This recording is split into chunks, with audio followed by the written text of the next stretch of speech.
स्वागत है दोस्तों, एक बार पुनः आपका हमारे YouTube channel online coaching by doctor Sudhir sir.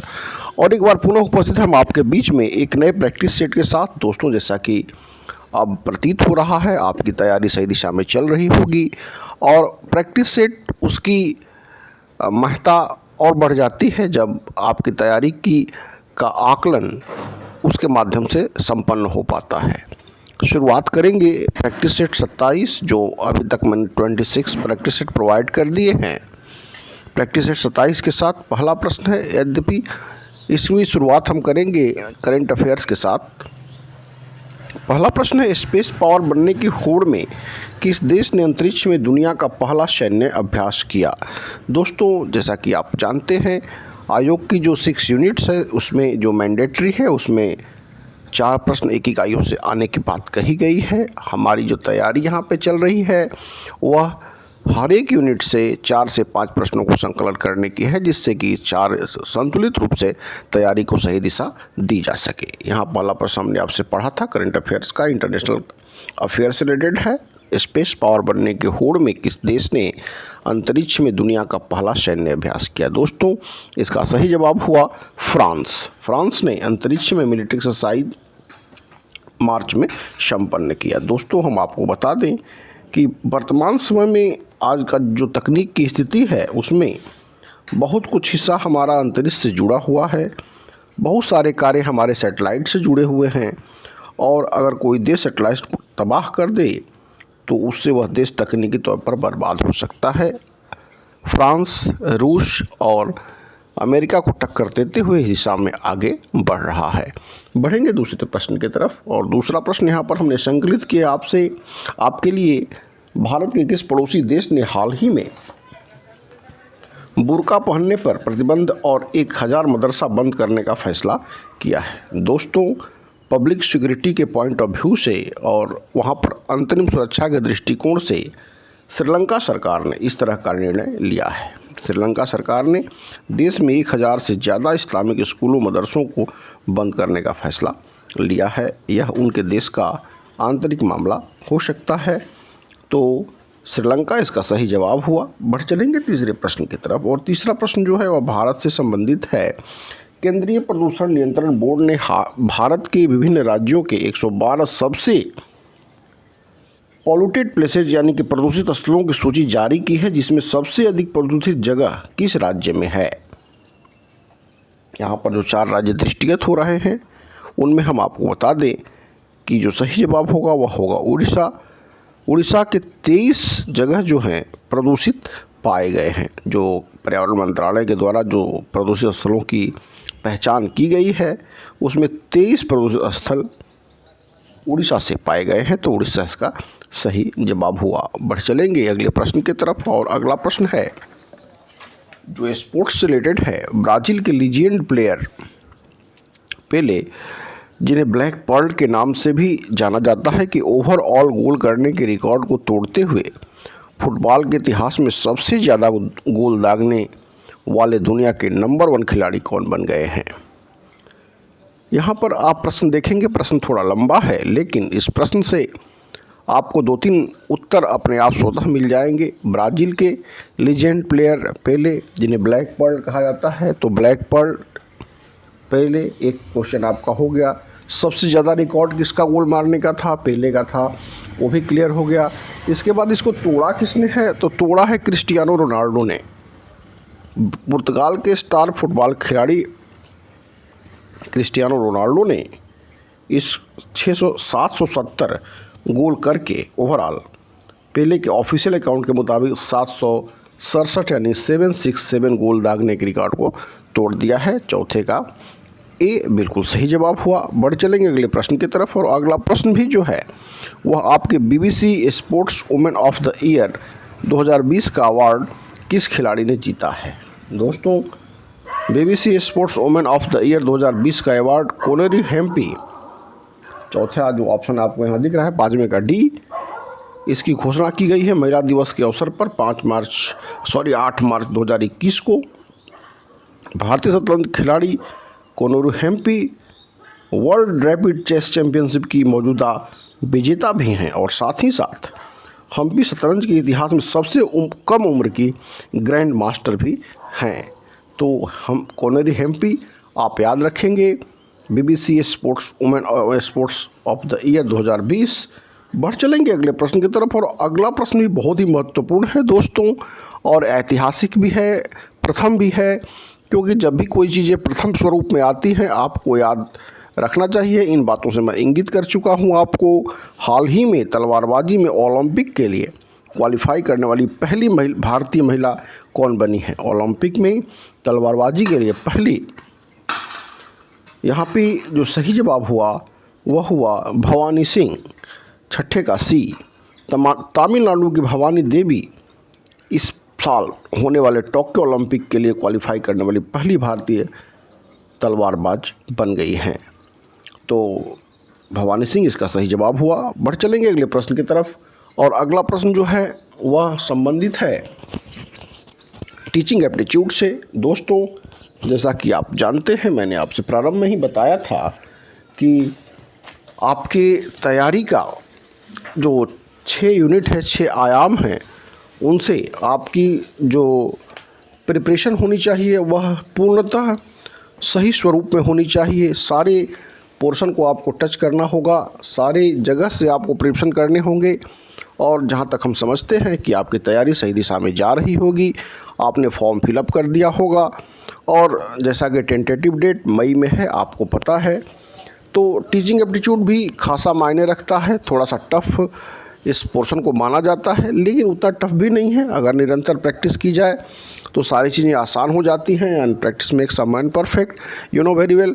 और इसको मैं इसी पॉइंट ऑफ व्यू से ला भी रहा हूँ। यद्यपि मैं चाहता तो आपको नोट्स भी प्रोवाइड करता, और नोट्स में प्रोवाइड करता हूँ अपने जो पेड मेंबर हैं उनको, और आपको भी उसकी सुविधा मिलेगी जो यूट्यूब व्यूअर हैं। लेकिन प्रैक्टिस से आप अपने तैयारी का आकलन कर सकते हैं, आप अपनी प्रवीणता जांच सकते हैं, आप अपनी कमियों और अपने स्ट्रॉन्ग पॉइंट को वॉच आउट कर सकते हैं। लिहाजा प्रैक्टिस करते रहें और निरंतर आगे बढ़ते रहें। शुरुआत करेंगे 7वें प्रश्न की। यह किसने कहा है? शिक्षा मानव निर्माण है जो चरित्र निर्मित करती है, मन की शांति को बढ़ाती है, ज्ञान का विस्तार करती है, और जिसके द्वारा आदमी अपने पैरों पर खड़े हो सकता है। दोस्तों, यह जो बात कही है वह कही है विवेकानंद ने, स्वामी विवेकानंद, जिनसे आप अच्छी तरह से अवगत हैं। इनके द्वारा शिकागो में दिया गया भाषण 1893 धर्म विषय पर जो उन्होंने भाषण दिया था, साथ ही साथ विवेकानंद मेमोरियल जो तमिलनाडु कन्याकुमारी में है, और साथ ही साथ इनकी बहुत सारी बातें, इन्होंने जो स्थापना किया था रामकृष्ण मिशन 1896 में, बहुत सारी बातें इनसे जुड़ी हुई हैं। स्वामी विवेकानंद ने यहाँ पर चारित्रिक निर्माण की बात की है शिक्षा के संदर्भ में। बढ़ेंगे अगले प्रश्न की तरफ, और अगला प्रश्न यहाँ पर जो आपके लिए मैंने संकलित किया है वह आपके स्टैटिस्टिकल पॉइंट ऑफ व्यू से है, और यह भी टीचिंग एप्टीट्यूड का एक हिस्सा है।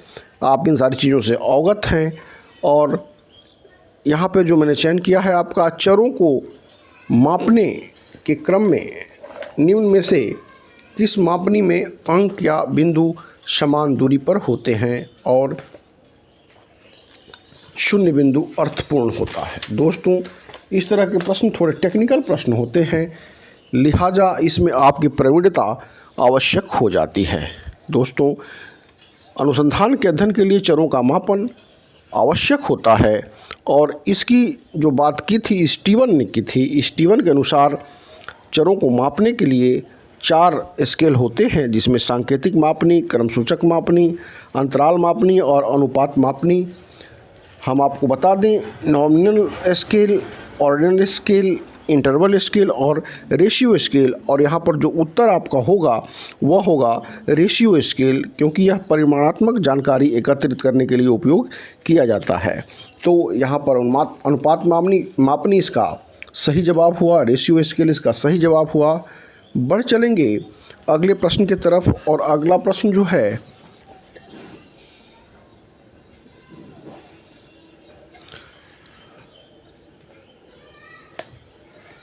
मैंने संकलित किया है। पुनः एक बार आपका यह जो टीचिंग एप्टीट्यूड है उसी का पार्ट है। एक संतोषजनक सांख्यिकी या मात्रात्मक विधि में कौन सा गुण होना चाहिए? दोस्तों, एक संतोषजनक सांख्यिकी या मात्रात्मक विधि में कौन सा गुण होना चाहिए? आप ऑप्शन को देखेंगे तो यहाँ पर औचित्य है, मापन है, तुल्यता है और लचीलापन है। दोस्तों, हम आपको बता दें कि एक सांख्यिकी मात्रात्मक विधि में लचीलापन सबसे ज़्यादा आवश्यक होता है। लचीलापन इसका सही जवाब हुआ। बढ़ चलेंगे अगले प्रश्न की तरफ, और अगला प्रश्न पुनः एक बार हमने संकलित किया है टीचिंग एप्टीट्यूड से। मेरा प्रयास है कि मैं उन सारे पोर्शन को टच करूं जिससे आपको मैक्सिमम लाभ मिल सके, जो आपकी तैयारी चल रही है उसमें वह योगदान दे सके और आपकी तैयारी सही दिशा में जा सके। प्रश्नों के संकलन करने में उन सारी बातों को ध्यान में रखा जाता है जो परीक्षा का पैटर्न है, जो आयोग का पैटर्न है, वे सारी बातें उसमें सम्मिलित हों। तो यहाँ पर जो प्रश्न मैंने चुना है आपके लिए, संयुक्त राष्ट्र शैक्षिक वैज्ञानिक और सांस्कृतिक संगठन यूनेस्को के अनुसार शिक्षा अधिगम के 4 स्तंभों 4 पिलर्स ऑफ एजुकेशनल लर्निंग में कौन एक नहीं है? दोस्तों, जो यूनेस्को ने 4 पिलर्स ऑफ एजुकेशन लर्निंग बताया है उसमें learning to know, learning to do, learning to be, ये तो है, लेकिन जो चौथा ऑप्शन है learning to live and let live, यानी कि जियो और जीने दो, यह नहीं है। यानी कि यह इसका गलत, यह इसका सही जवाब हुआ इस प्रश्न के अकॉर्डिंगली। और जो चौथा पिलर होगा वह हम आपको बता दे रहे हैं कि लर्निंग टू लिव टुगेदर, यानी कि साथ रहने के लिए सीखना। तो यहाँ पर जो शिक्षा के जो लर्निंग के जो 4 पिलर्स हैं वह उसमें हो गए learning to know, learning to do, learning to be and learning to live together. तो यहाँ पर डी इसका सही जवाब हुआ। बढ़ चलेंगे अगले प्रश्न की तरफ, और एक बार पुनः अगला प्रश्न जो है वह आपका टीचिंग एप्टीट्यूड से ही है। मैंने 4 से 5 प्रश्नों का संकलन किया है इसमें। भारत की नियति को इसकी कक्षाओं में साकार रूप दिया जा रहा है, यह किस भारतीय शिक्षा आयोग का सूत्र वाक्य रहा है? दोस्तों, कोई भी आयोग का जब गठन होता है तो उसके कुछ पैमाने तय किए जाते हैं, और जब भारतीय राष्ट्रीय शिक्षा आयोग का गठन किया गया था, जैसा कि आप जानते हैं, इसे कोठारी कमीशन भी कहा जाता है, और जब इसका गठन किया गया था स्वतंत्र भारत में शिक्षा की समस्याओं पर विचार करने हेतु, तो इसमें यह बात कही गई थी, और राष्ट्रीय शिक्षा आयोग इसका सही जवाब हुआ, यानी कि 11 का डी। अब हम आ चुके हैं बढ़ते हुए आईसीटी की तरफ, और आईसीटी मैंने ऐसा बताया है आपसे कि सारे यूनिट्स इम्पोर्टेंट रोल प्ले करते हैं, और आईसीटी भी उनमें से एक है। मैं एक बार पुनः आपको बता दूं कि आप जो अपनी तैयारी कर रहे हैं उसमें आप अपने विषय पर विशेष रूप से ध्यान देंगे। सामान्य ज्ञान जो जीके का पोर्शन है, यद्यपि वह आपके लिए थोड़ा सा कठिन हो सकता है, लेकिन इसमें विशेष ज्ञान की आवश्यकता नहीं होती। विशेष ज्ञान की आवश्यकता आपके सब्जेक्ट में होती है। सामान्य ज्ञान में सिर्फ सामान्य ज्ञान की ही आवश्यकता होती है। जो भी यूनिट आपको दिए हुए हैं उसके अकॉर्डिंगली, पैटर्न के अकॉर्डिंगली और उस पाठ्यक्रम के अकॉर्डिंगली आपको प्रिपेयर करने की आवश्यकता है। यहाँ पर देखिए प्रश्न जो है, एक कंप्यूटर के कीबोर्ड पर प्रत्येक कैरेक्टर की एक SASCH वैल्यू होती है जो कि निम्नलिखित में से किस विकल्प का संक्षिप्तीकरण है? इस तरह के प्रश्न आने की परंपरा आयोग में रही है। यहाँ 4 ऑप्शन हैं। इसका जो सही जवाब होगा वह होगा American standard code for information interchange, यानी बी इसका सही जवाब हुआ। 12 का बी। बढ़ चलेंगे अगले प्रश्न की तरफ, और अगला प्रश्न है, एक छोटी टेक्स्ट फाइल जिसको एक वेब सर्वर उपयोगकर्ता की हार्ड ड्राइव पर संग्रहित करता है जब वह कुछ निश्चित वेबसाइटों पर जाता है। दोस्तों, एक छोटी टेक्स्ट फाइल जिसको एक वेब सर्वर के ऊपर उपयोगकर्ता की हार्ड ड्राइव पर संग्रहित करता है और जब वह कुछ निश्चित वेबसाइट पर जाता है उसको क्या कहा है? दोस्तों, इसे कुकी कहा जाता है, कुकीज या कुकी यहाँ कहा जाता है। और क्योंकि इसका सही जवाब हुआ। इसके डिटेल्स जो है वह आपको जब हम नोट्स प्रोवाइड करेंगे वहाँ पर आपको उपलब्ध कराएंगे। बढ़ेंगे अगले प्रश्न की तरफ। और अगला प्रश्न है कि निम्नलिखित में से संक्षेपवार सीबीटी का उपयोग किसके लिए किया जाता है। जैसा कि आप जानते हैं कि अक्सर आयोग संक्षिप्तीकरण से प्रश्न पूछता रहा है और सीबीटी के उपयोग की या और भी जो एब्रिविएशंस हैं उनको भी पूछा जाता रहा है। तो कंप्यूटर बेस्ड ट्रेनिंग यानी कि 14 का बी इसका सही जवाब हुआ। 14 का बी कंप्यूटर बेस्ड ट्रेनिंग। बढ़ चलेंगे अगले प्रश्न की तरफ। और अगला प्रश्न है इंटरनेट एक्सप्लोरर किसके अंतर्गत आता है। दोस्तों यहाँ पर ब्राउज़र, कंपाइलर, ऑपरेटिंग सिस्टम और आईपी एड्रेस की बात करी गई है। और यहाँ पर जो प्रश्न पूछ रहा है आपका कि इंटरनेट एक्सप्लोरर किसके अंतर्गत आता है, तो ब्राउज़र इसका सही जवाब हुआ। 15 का ए, browser is the right answer of this question. Now move to the question number 16, and the question number 16 belongs to man and environment, the unit number 4। जैसा कि आप जानते हैं, मैंने आपसे कहा कि आपकी तैयारी जो हो रही है वह पाठ्यक्रम के हिसाब से हो, और पाठ्यक्रम में जो मैंडेटरी है कि 4 प्रश्न पूछे जाएंगे। यद्यपि वह आयोग की मनोस्थिति पर डिपेंड करता है, आयोग की इच्छा पर डिपेंड करता है।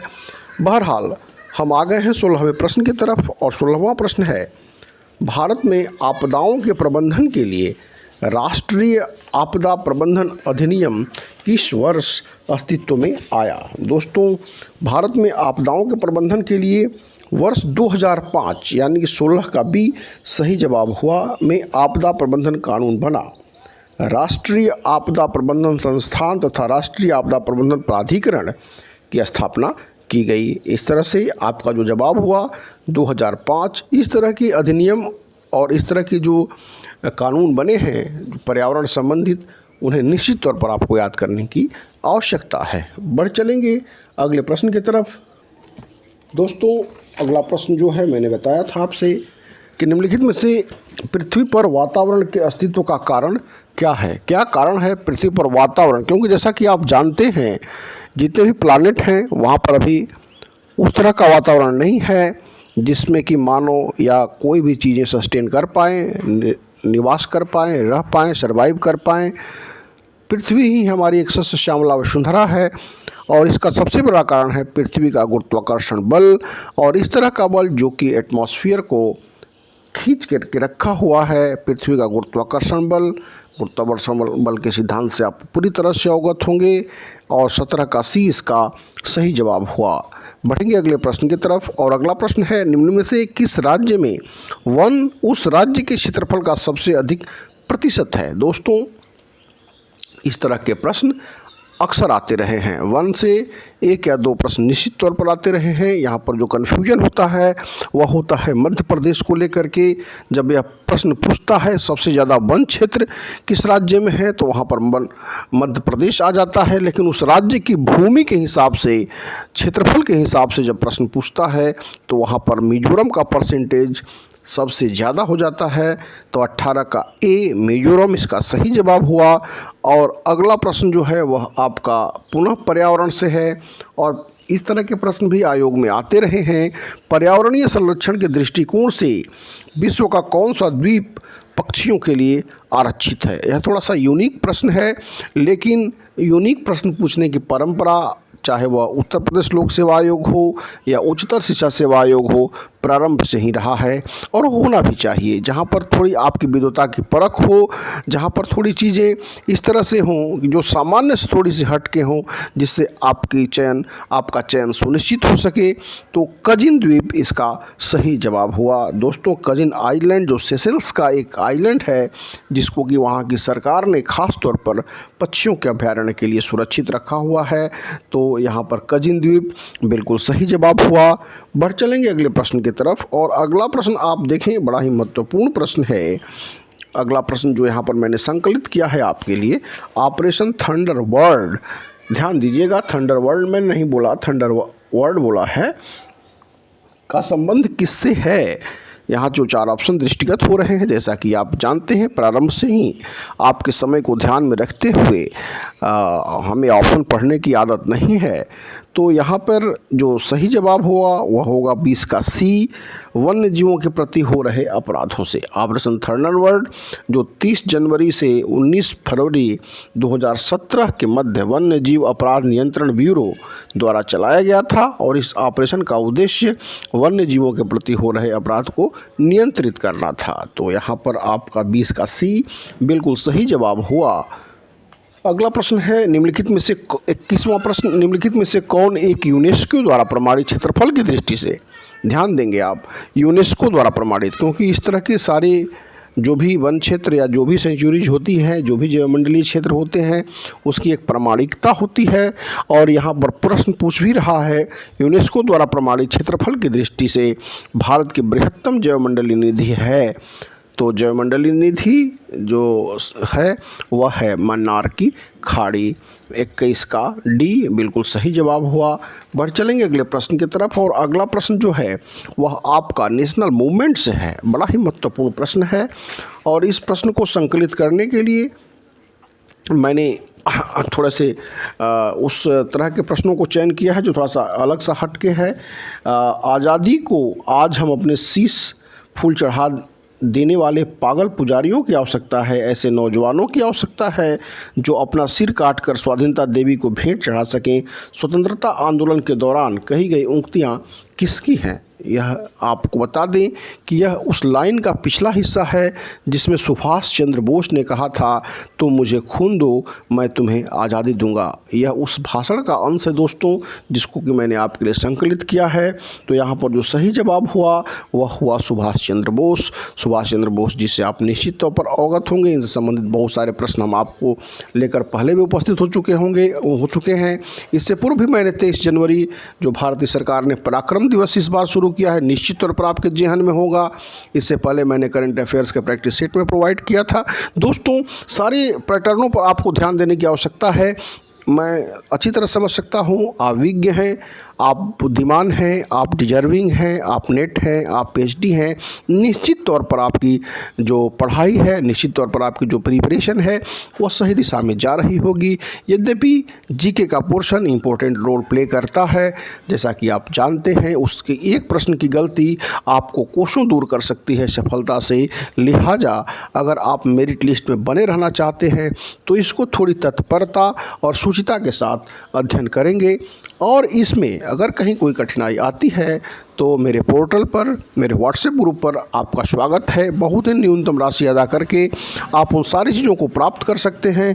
सारे नोट्स, पीडीएफ, प्रैक्टिस सेट्स आपको यहाँ पर उपलब्ध कराई जा सकती है। साथ ही साथ मैंने एक प्रैक्टिस सेट भी पब्लिश कर दी है, ई बुक उसका उपलब्ध हो चुका है, उसको भी आप चाहें तो ले सकते हैं। बढ़ेंगे अगले प्रश्न की तरफ और अगला प्रश्न जो है वह आपका भारतीय सांस्कृतिक इतिहास, जो कि इसका आपके पाठ्यक्रम का हिस्सा है, उससे है। और बड़ा ही साधारण सा प्रश्न है, यद्यपि साधारण से प्रश्न भी अपनी भूमिका निभाते हैं। पाल वंश के किस शासक ने विक्रमशिला विश्वविद्यालय की स्थापना की? दोस्तों पाल वंश के शासक धर्मपाल ने एक उत्साही बौद्ध समर्थक था, जिसे परम सौगात भी कहा जाता है, उसने विक्रमशिला विश्वविद्यालय की स्थापना की थी। भागलपुर जिले में स्थित विक्रमशिला विश्वविद्यालय की बात कही गई है। बढ़ चलेंगे अगले प्रश्न की तरफ और अगला प्रश्न है जो कि आपका पुनः भारतीय राष्ट्रीय आंदोलन से है। मदर ऑफ इंडियन रिवॉल्यूशन के नाम से किसे जाना जाता है? दोस्तों मैडम कामा, जिन्हें श्रीमती रुस्तम जी कामा, भिखाजी रुस्तम जी कामा, जिसे मैडम कामा भी कहा जाता है, जो कि भारतीय मूल की पारसी नागरिक थीं और जिन्होंने लंदन, जर्मनी तथा अमेरिका का भ्रमण कर भारत की स्वतंत्रता के पक्ष में माहौल बनाया था। तो यहाँ पर जो सही जवाब हुआ वह हुआ मैडम कामा, 24 का सी। बढ़ चलेंगे अगले प्रश्न की तरफ और अगला प्रश्न, जैसा कि मैंने प्रारंभ से ही आपको बताया है कि मैं उन सारे टॉपिक को टच करता हूं और विशेष तौर पर टच करता हूं इन किन प्राकृतिक प्रश्न लेकर के आने का या कहीं से कोई मैटर उठा करके पब्लिश कराने का मेरी कोई मंशा नहीं है। प्रयास सही दिशा में हो तभी सार्थक होगा, अदरवाइज निरर्थक होगा, उसकी कोई भी महत्ता नहीं रह जाती है। सही दिशा में किया गया प्रयास ही आपको सफलता के करीब पहुंचा सकता है। तो यहाँ पर जो प्रश्न अगला संकलित है वह ब्रह्मांड से है, सौरमंडल से है, और इसमें यह बड़ा ही महत्वपूर्ण और साधारण सा प्रश्न है कि निम्नलिखित में से कौन से ग्रहों के चारों ओर घूमने वाले उपग्रह नहीं हैं। ग्रहों के चारों ओर उपग्रह घूमते हैं, उसको आप अच्छी तरह से जानते हैं, जैसा कि उन्हें हम सैटेलाइट्स कहते हैं, नेचुरल सैटेलाइट्स कहते हैं। और यहाँ पर जो प्रश्न है उसका जो सही जवाब हुआ कि बुध तथा शुक्र, मरकरी और वीनस के पास अपने कोई भी नेचुरल सैटेलाइट्स नहीं हैं। पृथ्वी के पास है, मून है, जैसा कि आप जानते हैं, सैटर्न के पास है, जुपिटर के पास है, सारे के पास है एक्सेप्ट बुध तथा शुक्र, यानी कि मरकरी और शुक्र। मरकरी जैसा कि आप जानते हैं सूर्य से सबसे नज़दीक है, और शुक्र जैसा कि आप जानते हैं पृथ्वी से नज़दीक है। शुक्र को हम भोर का तारा, इवनिंग स्टार और मॉर्निंग स्टार भी कहते हैं, और बहुत सारी बातें हैं, हॉटेस्ट स्टार भी कहते हैं। यद्यपि सन से ज़्यादा नज़दीक जो है मरकरी है, बावजूद उसके कुछ जो गैसेस फॉर्मेशन की वजह से हम शुक्र को सबसे हॉटेस्ट स्टार भी कहते हैं। इस तरह की सारी बातें भविष्य में होती रहेंगी। बहरहाल इसका जो सही जवाब हुआ वह हुआ 25 का बी। बढ़ चलेंगे अगले प्रश्न की तरफ, और अगला प्रश्न भी एक बार पुनः आपका भारत के भूगोल से ही संबंधित है कि पाक स्टेट का संबंध किन दो देशों के बीच है। पाक स्टेट नाम सुनने पर आपको लगता होगा कि यह कहीं पाकिस्तान का मामला तो नहीं है, लेकिन हम आपको बता दें पाक स्टेट जो है वह भारत के बे ऑफ बंगाल से श्रीलंका के बाउंड्री से रिलेटेड है। पम्बन आइलैंड इंडिया का, और गल्फ ऑफ मन्नार और मन्नार आइलैंड। तो यहाँ पर पाक स्टेट का संबंध भारत और श्रीलंका से हुआ। ये सारे टर्म से आप अवगत हो चुके होंगे, यानी कि 26 का सी यहाँ सही जवाब हुआ। और अगला प्रश्न आपको बता दें कि क्रांतिकारी प्रश्न है, और एक क्रांति का उद्भव हुआ था। भारत दुग्ध उत्पादन में फिसड्डी माना जाता था, लेकिन यहाँ पर जो प्रश्न मैंने तैयार किया है, भारत में श्वेत क्रांति के जनक माने जाते हैं। तो श्वेत क्रांति किससे संबंधित है? फ्लड रिवोल्यूशन भी उसको बोलते हैं, वाइट रिवोल्यूशन उसको बोलते हैं। और यह किससे संबंधित है? यह मिल्क प्रोडक्शन संबंधित है, दुग्ध उत्पादन संबंधित है। और इसके फादर किसको कहा जाता है?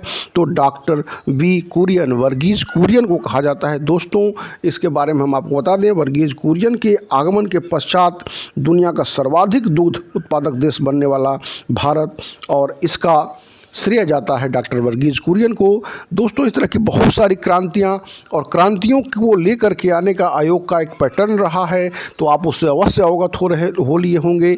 और मैंने भी कई प्रश्नों में इसको संकलित करने का प्रयास किया है। पिछली जो भी मैंने प्रैक्टिस सेट प्रोवाइड की है उसमें हमने इस तरह के क्रांतियों को रखा है। क्रांति के जो प्रणेता हैं, जैसे कि स्वामीनाथन की बात भी मैंने करी है हरित क्रांति के तौर पर, या फिर वैश्विक परिदृश्य पर देखें तो नॉर्मन बोरलॉग की बात भी मैंने रखी है। तो इस तरह की जो भी पिंक रिवोल्यूशन हो या वाइट रिवोल्यूशन हो या फिर येलो रिवोल्यूशन हो, जो भी रिवोल्यूशंस हैं उसको आपको ध्यान में रखना होगा, क्योंकि पैटर्नों से वाकिफ़ होना सबसे ज़्यादा ज़रूरी है। और आप इस लेवल पे हैं कि जब एक बार पैटर्न को पकड़ लेंगे तो फिर आपको किसी कोचिंग को ज्वाइन करने की आवश्यकता नहीं है, और अगर कहीं आवश्यकता है तो हम सदैव आपकी सेवा में तत्पर हैं। बहरहाल बढ़ेंगे 28वें प्रश्न की तरफ। जनसंख्या वृद्धि पर अंकुश के लिए देवी रूपक योजना किस राज्य में चलाई जा रही है? दोस्तों देवी रूपक योजना की बात यहाँ पर की गई है। थोड़ा सा यूनिक टाइप का प्रश्न है, क्योंकि जनसंख्या आपके सिलेबस का हिस्सा है, तो प्रश्न का जो चयन होगा वह गूढ़ता के साथ होगा, थोड़ी गंभीरता के साथ होगा, क्योंकि अगर आसान से प्रश्न होंगे तो सारे लोग उसको हल कर देंगे। तो थोड़ी सी टेक्निकलिटी तो ये रखेंगे ही रखेंगे, और उसी टेक्निकलिटी को ध्यान में रखे हमने भी थोड़ा सा प्रश्न को टेक्निकल बनाने का प्रयास किया है। देवी रूपक योजना का संबंध जो है वह हरियाणा सरकार के स्वास्थ्य एवं परिवार कल्याण मंत्रालय द्वारा शुरू किया गया है। जनसंख्या को आबादी को स्थिर करने के लिए परिवार नियोजन टर्मिनल यह योजना है, और इस तरह से हरियाणा इसका सही जवाब हुआ।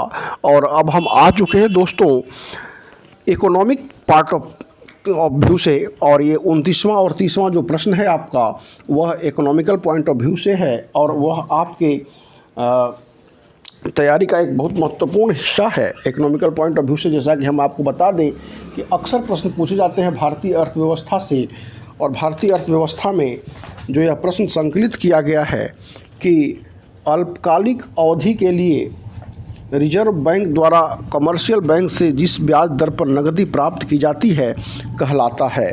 दोस्तों, यहाँ पर जो सही जवाब होगा वह होगा रिवर्स रेपो रेट।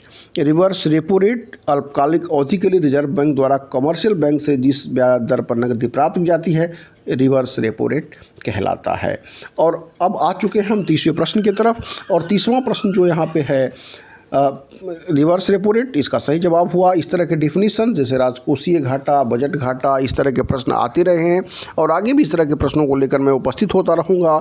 यहाँ पर बैंकिंग संबंधित भी प्रश्न आते रहे हैं, लिहाजा आप इसको अवश्य याद रखिएगा।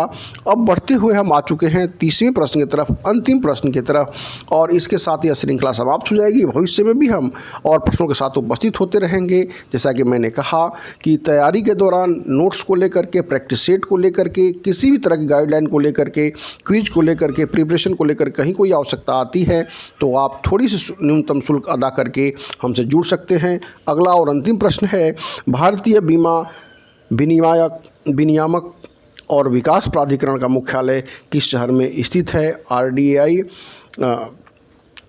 जो यहाँ पे उसका मुख्यालय होगा वह हैदराबाद में। तीसवें का डी बिल्कुल सही जवाब हुआ। और वीडियो बहुत लंबा हो चुका है दोस्तों, आपने वीडियो को देखा और इससे कुछ ज्ञान प्राप्त किया, इसके लिए आपको ढेर सारा धन्यवाद।